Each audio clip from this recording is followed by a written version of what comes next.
Ni the final topic mwakoze kubana natwe mukomeze kugira ibihe byiza aho muri hose kandi mugubwe neza.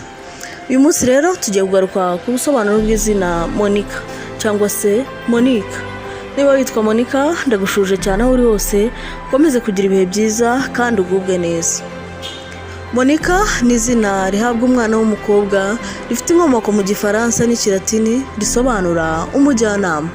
Hari naho iri zina rivuga umuntu uri wenyine cyangwa se woman of solitude mu rurimi rw'Icyongereza.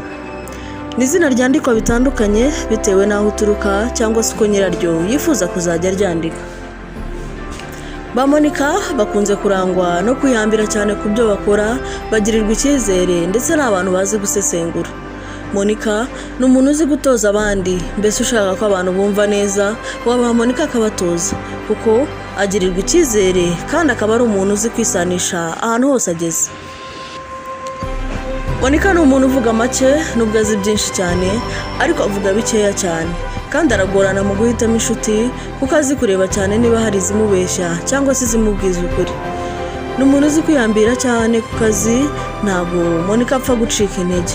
Ni umuntu wizera kandi mu mutima we agahorana amahoro. Monica bitewe n'ukuntu yitangira umurimo, ibyo akoze byose biramuhira. Ni umuntu uzi gufata inshingano kandi akaba azi kuzikora neza. Monica iyo ataragera ku cyo yifuza ntabwo ashobora kuruhuka namba. Monica ntabwo yihangana iyo hari ibyo mutabona kimwe, ashobora kutakwihanganira yewe mukaba mwana bishwanira.